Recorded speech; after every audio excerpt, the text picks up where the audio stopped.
Boxing King Media in association with Boxer. Delighted to have with me the Don, Kalle, Sauerland. Kalle, smiling as always, wearing a top-notch suit. How are we? We're getting there. We're getting closer. You know, very excited. Obviously, massive double-header fight week for us. Lyndon Arthur tomorrow night challenging for the light heavyweight championship of the world on Channel 5, live and free. And then Saturday night,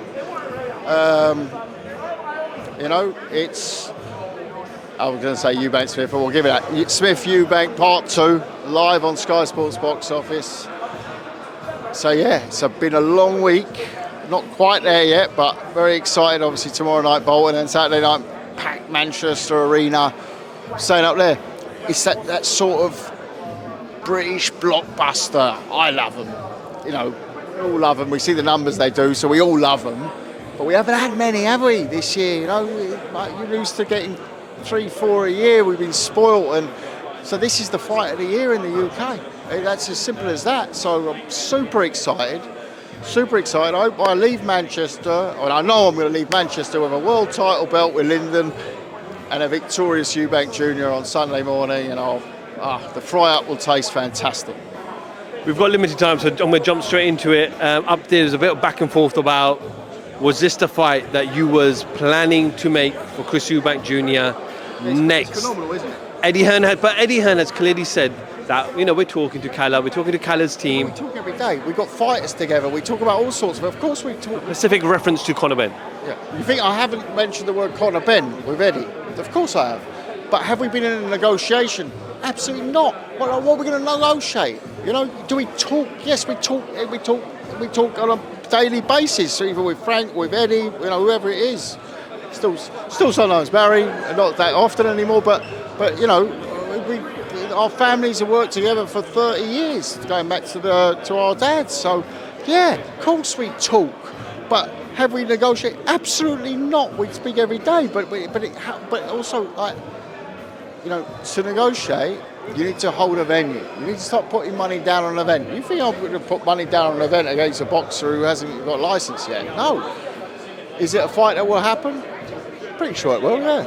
They've got to get their stuff sorted, but that's not, you know, I can't believe I'm sitting on this stuff up on this table. Even here, I can't escape it. It must be that big, that fight. I mean, people tell me it doesn't matter, win, lose, draw, that Ben fight's huge. I don't think it's huge, it's so ginormous, because I'm at the Fight of the Year press conference, British Fight of the Year press conference, and I'm still getting asked about Conor Benn on a stage. So, yes, it's very big, but no, that's not happening this weekend. If Chris was to win on Saturday, does that call for a trilogy? Again, even if he wins on Saturday, I can't. I'm sorry. See, even now I'm going off on my. I was going to say, I thought you asked about Ben. I said, even then we can't negotiate, can we? In the future, yes, we can. Okay. I asked about for a trilogy. Let's watch the fight. It depends how easily Chris deals with it. That was a bit cheeky, wasn't it? Now it depends what sort of fight it is. You know, sometimes you see 4 or 5 fights done between two. You know, the first fight on paper didn't really call for it. If there wasn't a rematch clause, it'd probably been quite difficult to put together. But cheeky old me, put one in, eh? You know, those are the things that I'm there for. You know, insurance policies. But it's got so many talking points.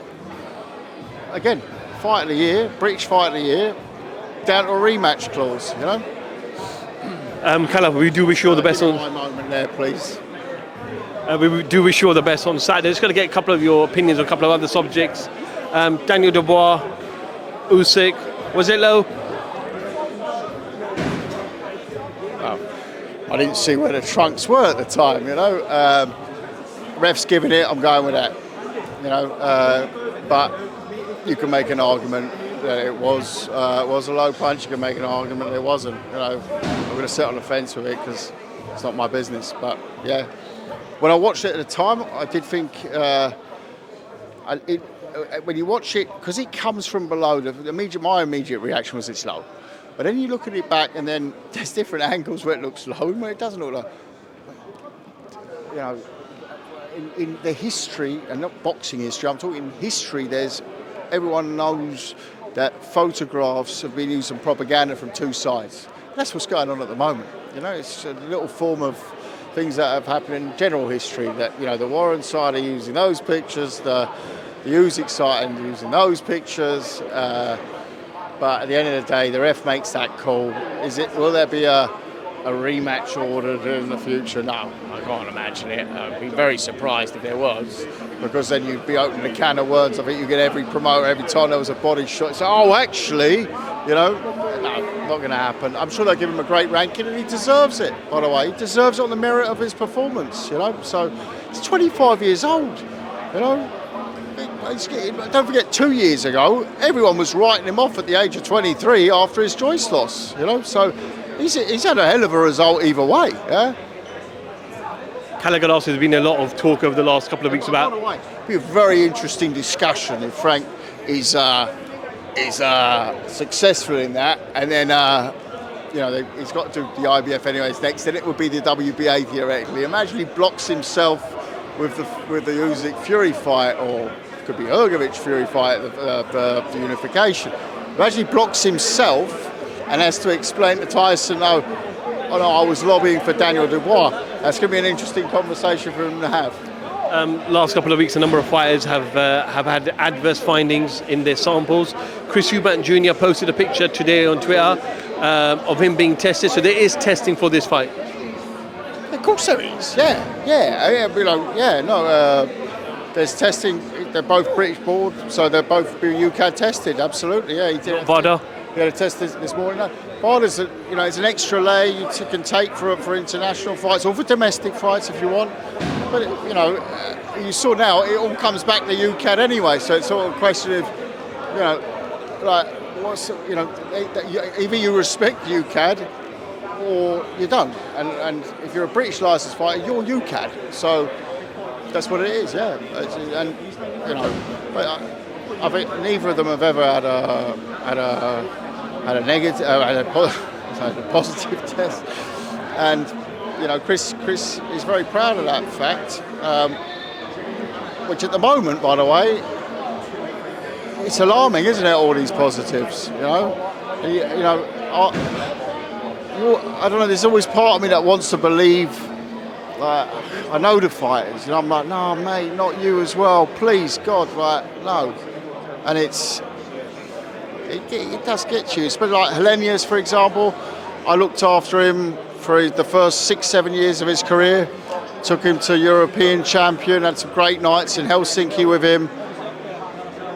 But I'm like, can I imagine Helenius doping? Absolutely not.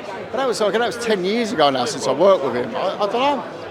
He's clearly got something in there, but it's like it hurts, and it hurts the sport. And I'm about to say I don't want to talk about it, but I can't. We've got to talk about it because we've got to get out there. So it's a totally valid question, But it's upsetting when you see Chris being an ambassador for a clean sport. It's like, well, everyone else is doped. No, it's not good, is it? Especially you've got AJ fighting Dillian White. He's positive. Then his replacement is positive. I mean, how do you explain that to someone who doesn't want to watch boxing? They just think but. I don't know any of the. I don't even know what they tested positive for. But I think half of me wants to question it as a boxing fan, as a fan of these people. Like Dillian, he's on. I don't know, what is he on? $5, $6, $7 million for the fight. He knows he's getting tested.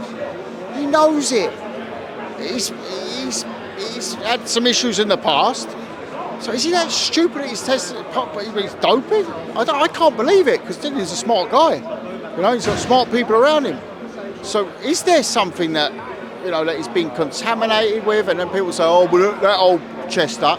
Yeah, but, you've got to look at, in 2023, you can take steroids not via just injection and via tablets. You get them as gels, you get them in all sorts, right? You spar someone, you rub up against someone with a gel on him. I don't know. I feel like making up excuses for people that I quite like, and I hope they get cleared, but they rarely do. Let's face it, they rarely do. They rarely do, and the excuses are almost always the same. No, I've never taken this, I've never taken that. It's contamination, this, that, and the other. yeah, I get it, because there's only really one excuse you can come out with. But at the same time, it's like, just wish that I'd wake up tomorrow and it's all, you know, like, no, it was contamination. It was a massive mistake. But it seems that it's really infiltrated our sport. And that's something we have to stamp out. You know, we started in the early 2000s when there was the whole doping scandal in cycling. We were the first promoters in the world. And I'm not saying it because we are, you know, the saints of boxing. No, we were forced to at the time. It was a public broadcaster in Germany. We were doing the cycling. They pulled out cycling and said, right, you're going to lose your TV deal unless you do this. And it cost us 300 grand a year. It's a fortune. It cost out of nowhere. I said, the TV, could you it held back? No, right? No, that's just, and I get that because it's expected.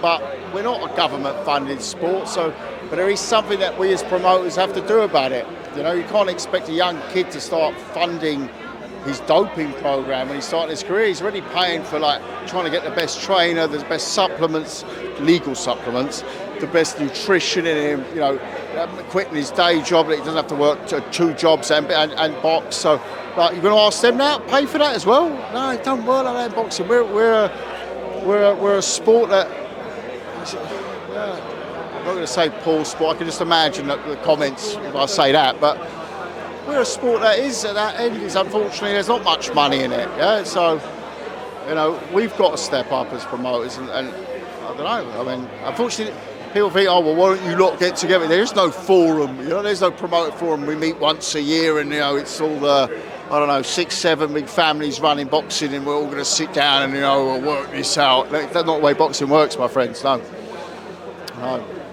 Kalle, appreciate your time. All the best this week, and I'm sure we'll catch up with you soon. We'll have a big press conference. I enjoyed that. Thank you. Kalle Sauerland, Boxing Media.